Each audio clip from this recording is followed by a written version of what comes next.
Okay, sounds good. Marie Cosgrove is an entrepreneur, radio host, author, certified coach, trainer, and mentor in the areas of leadership, sales, marketing, and professional development. Born into poverty, Marie persevered through a tumultuous upbringing and an abusive marriage, raising 4 children on her own while struggling to make her way in the business world. When she refused to take a pay cut, she was cut loose. Not only did she survive, she turned the lessons of adversity to her advantage, becoming a successful entrepreneur and innovator. She started her own business and a few years later bought the company that fired her. I look forward to hearing about that. Now she shares what she has learned from both her successes and failures with audiences all over the world.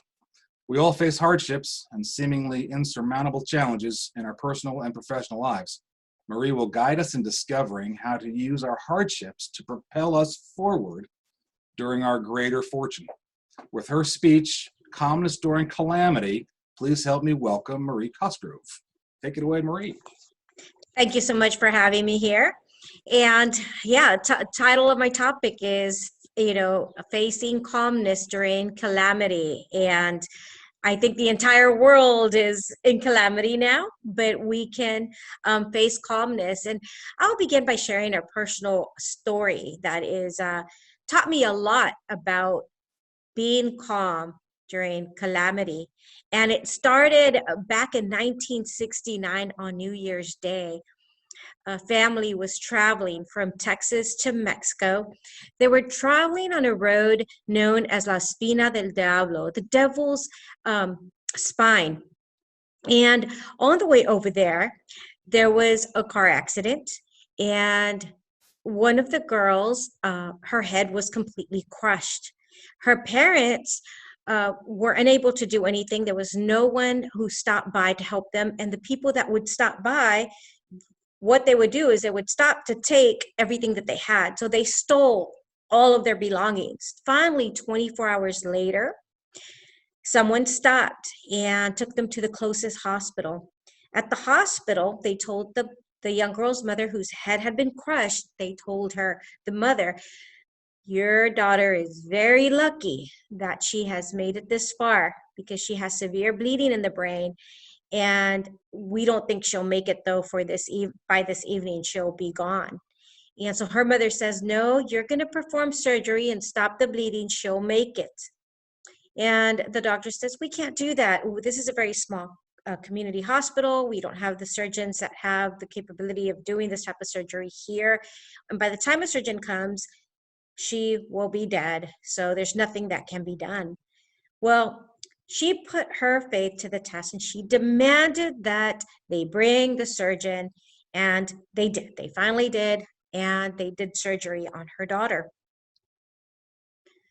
Her daughter survived the surgery, but she was in a coma. And months passed, 3 months passed, and the doctors said there's no sign of recovery. We are going to have to pull the plug. And her mother said, no, you're not going to pull the plug. Just give me one more day. And she got down on her knees and she prayed and she asked for one more day. And the very next day, she opened her eyes and she learned how to walk and talk again. So the young girl went home. She had brain damage, though, but she was able to go home. And while out with friends one evening, she was raped, and that resulted in a pregnancy. The doctor said, well, with her brain injuries and her physical injuries, there's no way that she can carry this child. We'll just have to abort it. And the mother said, no, I don't think that's a good idea. And the daughter said, there's no way I'm going to allow you to touch my body. And the doctor says, y'all don't understand. For one, you're too old to take care of this child. And to the daughter, she says, you don't have the mental capacity or the physical capacity to take care of this child. Plus, it's going to be born with a lot of birth defects because pregnant mom is taking a lot of medications, and there's just no way the baby will be born okay. So we'll have to abort it. Well, the mother and the daughter decided, nope, we're going to, regardless of the situation, we are going to go ahead and take care of this child. And I'm really blessed because that child is me. So I wouldn't be here today if it wasn't for my mother and my grandmother who fought not only for my mother's life, but fought for my life. And that is why I'm here today. So during this COVID-19, even though it might be really gloomy days for some of us are going through this fairly well. Some of us are experiencing hardship, but I'm still thankful for every single day. And so one of the lessons that I learned from this is that we can still have joy, we can still have faith, and we can still have hope, regardless of how dark the situation appears to be, because we do not know. We do not know what tomorrow brings. We do not know what the future holds, but we can be thankful for today, the day we have today, that we are alive, that we get to spend with our families. Maybe you've lost a job, maybe your company is going through some transition. I know with our company, we are having some difficulties because everything is shut down, but we can still be thankful, even when everything seems so dark, even when there seems to be no miracle in sight or no light at the end of the tunnel. It might seem so dark. There is light at the end of the tunnel. We just don't know what it is. And we can remain hopeful, because if you don't remain hopeful, you can fall into a deep, deep depression. And I'm just so thankful that my grandmother did not, and that she kept on that faith so that I can be here today. And that's the reason I'm here. And of course, growing up with a mentally disabled mom wasn't easy. I mean, life is not easy. There is hardship in this life. And I don't care who you speak to, everybody has had challenges. Some challenges are harder than others for some people. Some don't seem to have it so bad, but if you talk to the people who are having these challenges, they will tell you it is really, really tough. So, I grew up and I went through a tough childhood. But as I grew up, I got married and I went through a very abusive relationship, and dad lost parental rights. So I ended up raising 4 kids by myself. And during this time, I was working at a Fortune 500 company, managing a multi-million dollar marketing budget for FedEx, Sprint, Earthlink. And I was doing pretty well, but I lost that job. I had to quit that job to take care of my kids because they needed a full-time mom. And 2 of them had serious medical conditions that required me to watch over them. So I had to quit that job. And the only thing I can think of to get me out of that situation was to find a position that would allow me to spend time with my children and make my own hours. And the type of job that I felt could do that for me would be a job in sales. I tried applying everywhere. No one would give me an opportunity. They said I didn't have experience in sales. But I kept trying. And one day I had an opportunity with an interview with a distribution company. And the company said, look, you don't have any experience. We don't really think you can do it, but we'll go ahead and let you come to training. And I said, well, if I do very well in training and pass, then you could give me an opportunity. They said, yes. So during training, I was the only, this was way back in the 90s. So things are a little different, but this was medical diagnostic equipment, high-end $30,000 to $150,000 pieces of equipment. At that time, when I was there, I was the only female, the only minority in a room full of business executives. And I did very well. I got 100 on all of my tests. And so I thought, for sure, I've got this job. But the president of this organization looked at me and he said, some of you may have passed your test, but you still don't have what it takes to make it in sales. This is a man's world. So when he passed by me, I knew he was talking to me because I'm the only female. So I said, hey, you're talking to me, aren't you? And he says, yeah, you're just not going to make it. Why don't you just go home, little girl? With your little girl voice, all you could do is sell candy. Why don't you just go home and sell candy? Well, I was really offended. So I said, look, you just give me 30 days. And if I don't sell anything, you tear up the contract, pay me straight commission. You have nothing to lose. So he just laughed and he gave me the 30 days. And I went home hoping to prove him wrong. And I knew I was determined that I was going to prove him wrong. But like I said, we don't know what tomorrow brings. We have no idea how things are going to turn out. So when I got home, my grandfather that he helped raise me was diagnosed with leukemia. And I didn't know how much time he had left. I knew I had 30 days, but I had no idea how much time he had left. So I spent every day by his bedside, and he passed away 3 weeks later. And I got a call from the president, and he said, look, you haven't sold a thing. We're going to cancel your contract. And I said, look, I've got one more week. He just laughed and he says, yeah, right, whatever. And that week I went to work and doors were slammed shut in my face, but I didn't give up. And I really believe that in this world, there's no such thing as winners or losers. There's only choosers. And it is how you choose that determines your character. It determines how you respond. And as my friend Nick Vujicic likes to say, it's attitude is altitude. That is so true. So there's really only choosers, and it's how you choose. So finally, I just stayed positive because I do believe that with every adversity and every challenge, it only makes you stronger. It only helps you become more determined and to persevere and keep on going. So I kept on going. And on the final day, it was a Friday, I had scheduled an appointment with a doctor's office that had 6 different offices. And he was at one of his newest offices that had just been built. So he didn't even have furniture there. And he asked me, would you just sit down on this stool? I don't have my furniture, I'm sorry, but just be careful. So I'm wearing a professional woman's business suit with a skirt, and I sit on this stool. Well, that stool shot back and I fell flat on my back, and I started laughing because when I get nervous, I laugh. He came up to me, he says, are you okay? And I said, yeah, I'm okay.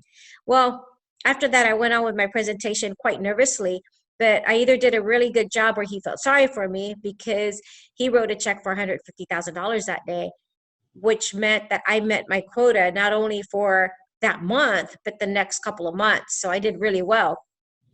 And I called the president. I said, I made it. I met my quota, so I'm in. And he just laughed. He says, yeah, I think we got to wait for that check to clear because it's too good to be true. Well, the check did clear. And finally, a year later, I was by within 1 year, I was a #1 national sales representative. And unfortunately, that organization lost their contract with the manufacturing company of the product we were selling. So I had to go find another job. And I went through the same situation. You can't sell, you don't have experience. And when they saw all of my contacts and connections that I had made, they gave me an opportunity. So now I was working directly for a manufacturing company in a non-competitive way. It was a totally different product. And I started doing very well. In fact, I was doing so well that the vice president of the company asked if he could meet with me during one of my sales trainings that I had just completed in Austin, Texas. And I had just sold Baylor University, University of Texas. So I was really excited because I thought, I'm going to get a promotion. I'm really excited. Maybe they're going to consider me as, being top level management. And I just saw good things coming my way.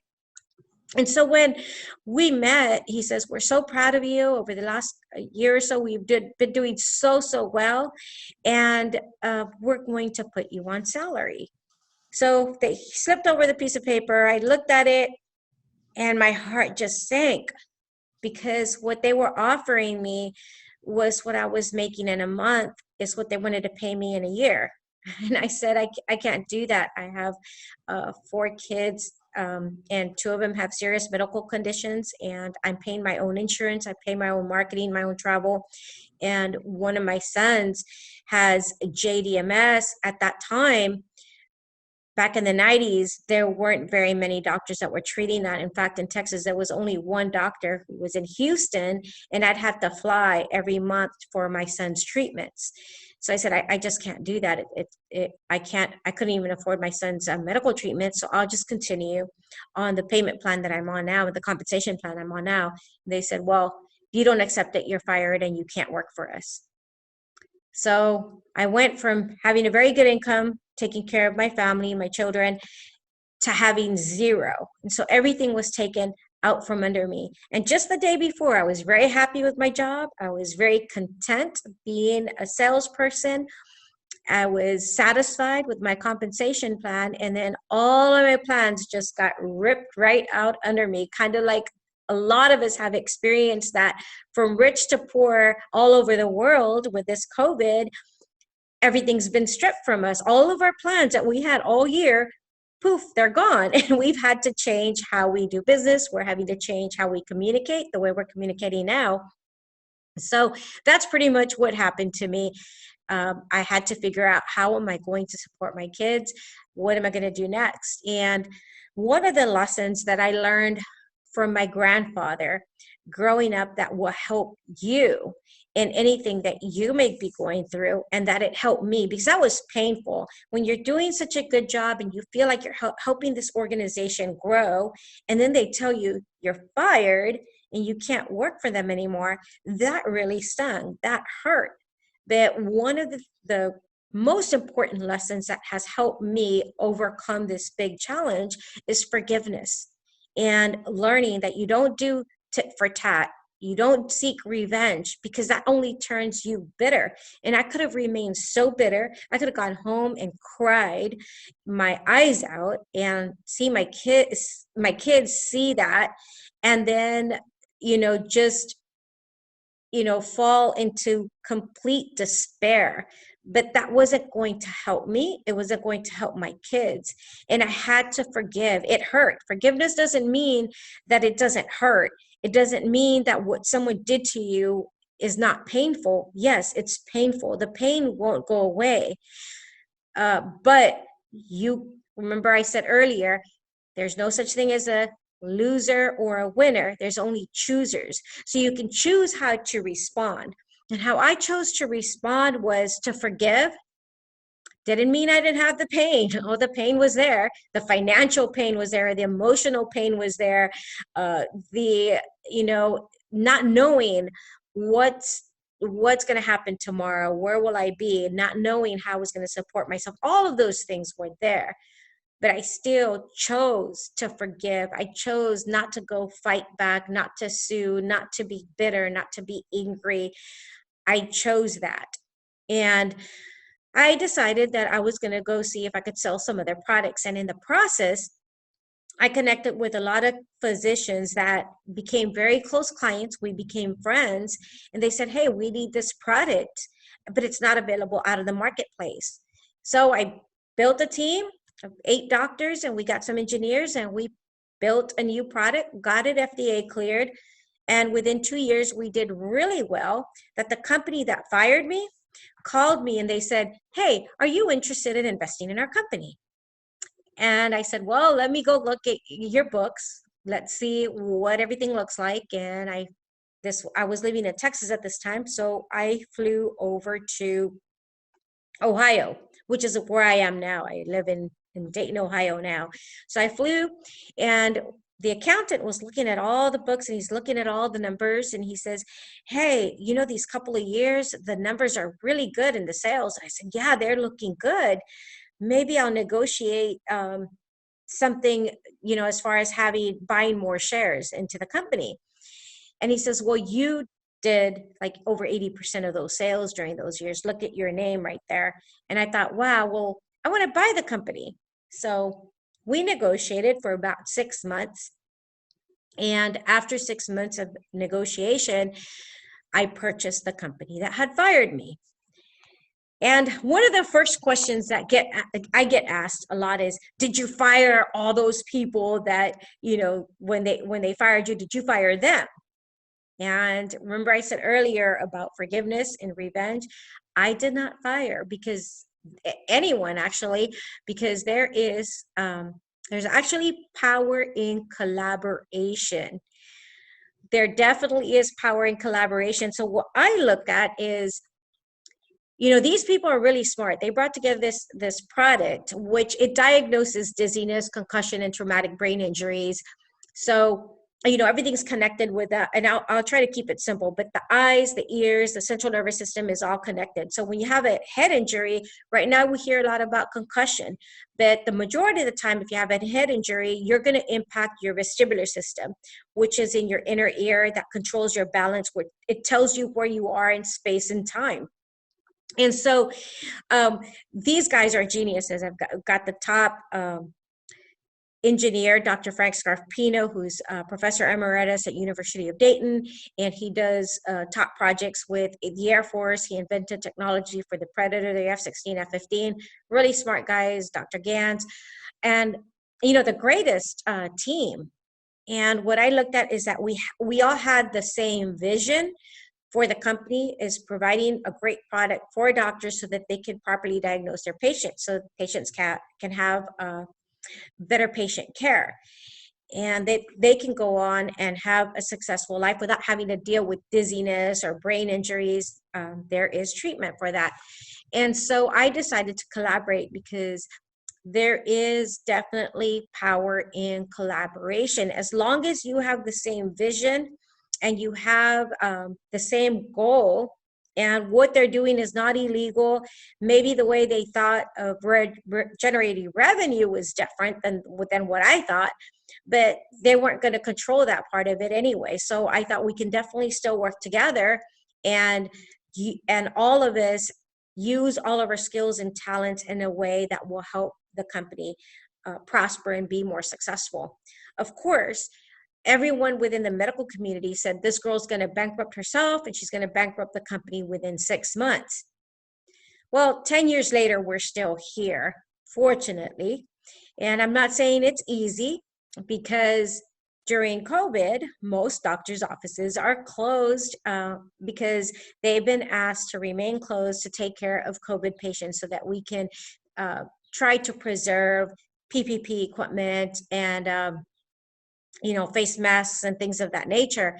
So most doctors that we serve are not open right now because it's not essential. Just like a lot of surgeries, a lot of elective surgeries right now also are not being performed to save room for COVID patients. So it is a tough time. It's not easy, but there are going to be tough times in business and in life. And it's just, how are we going to respond to those? And how are we going to deal with them? Another thing is, I remember at the beginning of the year, I was asked, well, what are your goals? And I said, I don't know what my goals are, but we will plan and be prepared for anything, because we don't know what's going to happen. And that is, I think, something that's not really talked about. We're always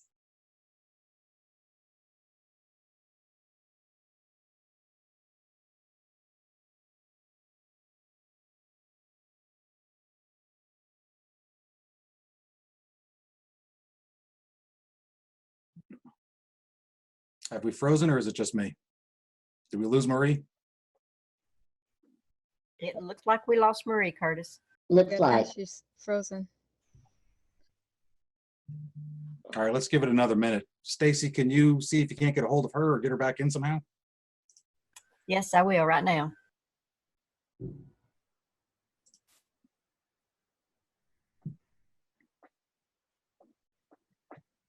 don't know what happened. See, we never know what's going to happen. So anyway, I was talking about, my sales reps. I always try to encourage them to remain joyful, no matter what's going on. Hey, you didn't make a sale today. That's okay. Remain joyful, because you don't know what's going to happen. And we don't have full control. We don't have control of certain situations. We don't have control of how other people are going to react, or their decision making. All we can do is serve. And we have to let go of our egos. We have to let go of, we have to stay humble, not humble in a sense of I don't have value or I have less value because someone has more education than I do, but you're not, as far as worth, you don't have any less worth than someone based on education or based on money. Treat everybody equally. You treat everybody with respect, and things will go well for you. And there's just something about being joyful, regardless of the situation, regardless of what you're going through. That is one of the principles that has really helped me in my life. Forgiveness, because if I hadn't forgiven, I could be very miserable with my situation, with what I went through in my past marriage, what I've gone through in business, having, lost it all several times. I've, been let go. And that's never fun, especially when you're a single parent. And so that can really take you down. But if you remain positive and you look for the opportunities. So at the time, like the first time when I lost the job because of the distributor lost their contract, I looked for opportunities. What opportunities are there available out there that I could take advantage of? When I got fired, I started another company, and it wasn't easy starting that company, but an opportunity arose. So we need to learn to open our eyes, look for opportunities, seek opportunities that can help us. And I know during this time it is hard, but I have 4 adult children, and I'm very blessed that they're all working and they're getting paid more money right now because they started looking for opportunities. What can we do differently now? Work from home and start taking advantage of technology, just like the Toastmasters is doing right now, taking advantage of this technology and taking your organization now is going even further because you can reach more people online. So we need to learn to develop that sense of opportunity, because you can either choose to despair when situations go bad, or you can choose to look for opportunities. And this would be a perfect time to write down 10 ideas every day that come in your head every day.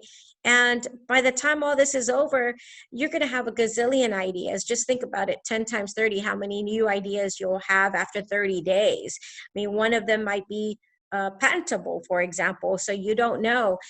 And you don't have to share them with anybody. It doesn't matter how dumb they sound, but if you start doing that, you start exercising your mind and you start getting used to that, and eventually you're going to come up with a solution of something that someone needs, and that's going to help you. It's going to really help you and help others. And I don't know in which way, but I know that it's an activity that has helped me in the past when I've tried to come up with ideas of what can I do next, or what can I do to help others. And we'll do that even within our business when we're trying to improve our product. How can we improve it? So we try to write ideas. How can we make this product better? How can we make the software better? And we're always constantly working on that.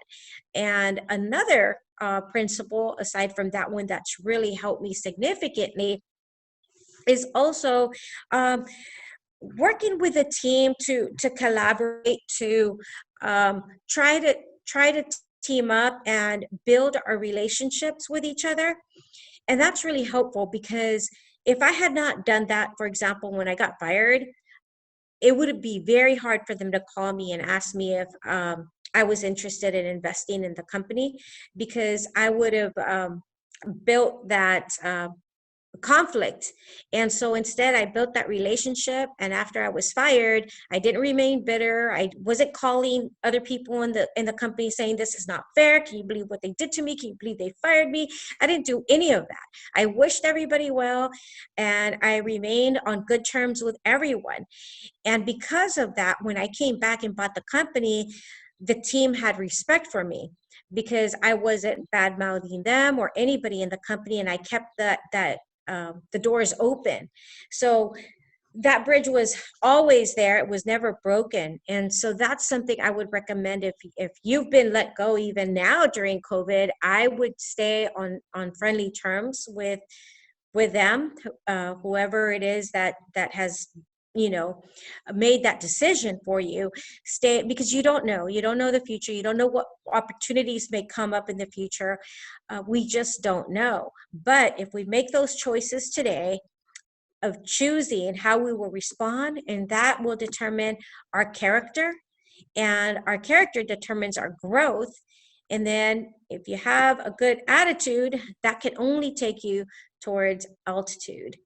And so I highly recommend that you stay positive, stay joyful, and other people will see this in you. They'll say, wow, things are really tough, but this person's still positive.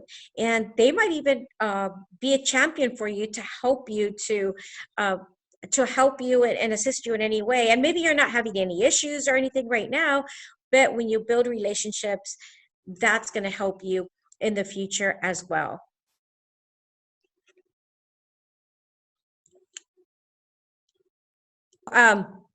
Anyway, I just wanted to share that, my experiences, because I'm very thankful.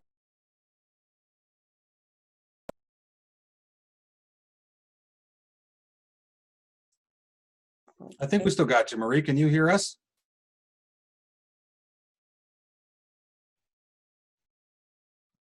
Marie, you're on mute. Can you unmute? Okay. Can you hear me now? There we go. You're back. Yes, ma'am. Good job. Okay. Thank you. But the reason I shared my very personal story, and I'm so sorry for some of you, it may have been hard to hear, because it is shameful. In fact, my family does not like me sharing my personal story. But the reason I do is because I realize after all these years that it has helped me grow to the person that I am today. And it has helped me realize the lessons that, my grandparents instilled in me about forgiveness, about, choosing how we are going to respond to the difficulties in this life, because everybody has them, and how we can, how these adversities actually make us stronger. I remember when, during sales, one of the vice presidents says, you can't make it in sales because you're a woman, and if you really want to make it, you've got to wear a short skirt. They actually said this, go get a boob job. And I said, a boob job? I don't want to do that. And they said, you're going to have to go to strip clubs. And that's how we make sales, is we go to strip clubs, we take the doctors hunting, fishing. You can't do any of that. And I said, you know what, you're right. I can't go fishing, I can't go hunting, and I'm not going to wear a short skirt, and I'm not going to go get a boob job. And I'm sorry, I didn't mean to be offensive, but that's what they told me. And I said I wouldn't do that. And I didn't do that. I didn't have to do that. I just worked on my skills, what I felt I was gifted at. And every one of you has gifts that you were born with that you can use. You don't have to become somebody else. You can use your skill sets. And one of the things that they said that was a skill set I didn't have was that I wasn't aggressive. I didn't have that executive aura of a sales executive selling equipment from $50,000 to $150,000. But I used that as an advantage. My perceived disadvantage became my advantage. So when I would go present to a clinician, they didn't see me as they would a male executive. They looked at me as, oh, she's just a little girl, go ahead. What harm can she do if I let her talk to me? And before they knew it, they're signing $150,000 checks. So they didn't expect it. They didn't put up a guard. And I know that a lot of salespeople, they have to deal with objections. So that's when they'll wine and dine the doctors and try to do all these other special things for them. But that's their skill sets. That's what they're good at. That's not what I was good at. And I never had to go to a strip club to make a sale. I never had to take a doctor fishing or hunting. I just used the skill sets that I was born with, and that was my perceived disadvantage. So you may have something that everyone tells you is a disadvantage that can actually be an advantage for you. Just because someone has something that you don't have doesn't mean you can't be as successful. I recall I had a friend of mine, and she was born in India, and she says, Marie, she has like multiple degrees, PhDs, etc. She says, Marie, I want to try to make it for a VP position, but there's no way I'm going to get it because the guy competing against me takes the executive team out to happy hour every day. I don't go to happy hour, so I'm not even going to apply. Besides, I'm a minority. And I said, if you don't apply, how do you know if you're going to get it or not? You need to apply. Don't worry about his skill sets. You have yours. I said, does he have a PhD? She said, no. He only has a bachelor's degree. Does he have this? No, no, no, no was the answer.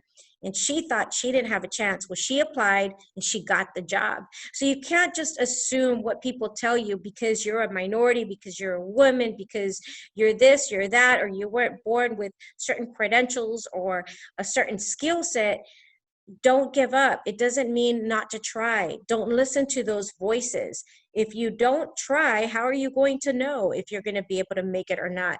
So a lot of people just stop because they just make this assumption. Well, I don't have what they have. I don't have the social skills they have. So I'm not even going to try. And I could have said the same thing. I don't have what it takes to take these doctors out, to social clubs, to strip bars or hunting and fishing. I don't have that. I'm just going to give up. No, I kept on. I said, well, I do have what they think is my disadvantage. That's actually my advantage because I can sit and talk to a doctor for like an hour. They'll give me the time of day. Whereas other people, they might not unless you're going to take them out to an expensive dinner.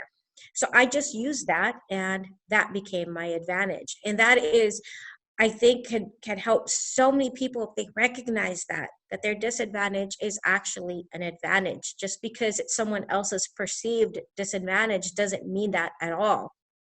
And I think we can also, if you have a team, you have a company that you're working with, you can help bring that out in your team. You can help bring that out in your employees and help them discover some of the skill sets that they have not been sharing and bringing out that can help your company grow as well.